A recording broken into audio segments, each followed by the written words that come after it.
Hello, welcome to the Game on Grapevine. Today we're talking about an upcoming sequel. Oh dear. Okay, well, I think I better take over. Hello everyone, today we're talking Crysis 2.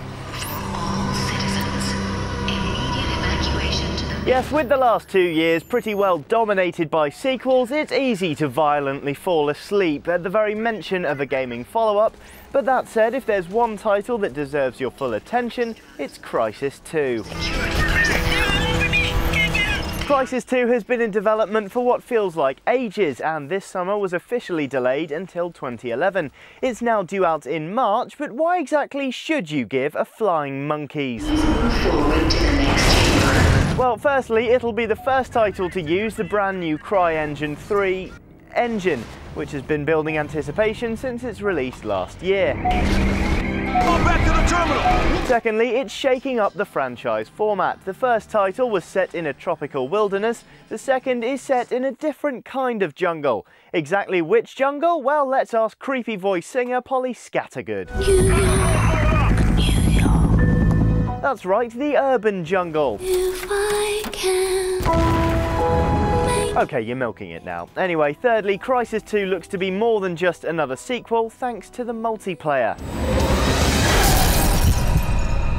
After the disappointing release of Haze on the PS3, developers Free Radical Design went into administration before being snapped up by Crytek in early 2009. Newly renamed Crytek UK, the devs played to their strengths and got right on the multiplayer, employing the experience they gained with such titles as Second Sight and the fantastic Time Splitters series. And one of the things we did was we were able to write and design the game from scratch. So this time really updating the game for a fast-paced multiplayer experience. All longing to stray.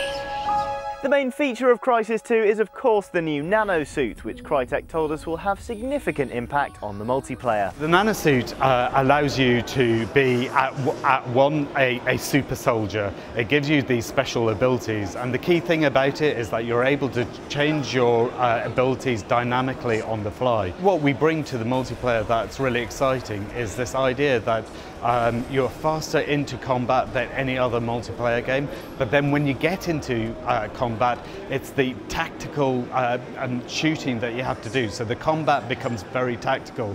So you're fast into it, into the action, but then when you get there, you have to really employ the nanosuit and its abilities to take out your enemies. Those elements of pace and strategy all sound great, allowing you to change up the multiplayer to suit your playstyle, but they're not without their own dangers. If not well balanced enough, a game can quickly go from well-rounded customizable multiplayer to stagnant killfest, where a few abilities or weapons are cynically exploited at the expense of fun. So will Crysis 2 manage to avoid this pitfall? With such seasoned developers behind the multiplayer, we certainly hope so, but only time and the game's launch will tell. We'll have more for you on Crysis 2 soon. In the meantime, I'm feeling a bit peckish, so I'm going to customise a nano sandwich. More gaming gristle tomorrow. Hello, welcome to the Game on Grapevine. Today we're talking about an upcoming sequel. Sorry, you dragged my mic, so I nearly fell down myself there. The way I was taught to fall, especially to faint, is you start to bend your knees and then you go knees, bum, elbow, Right. floor. So you kind of, it's like you crumple, so you can just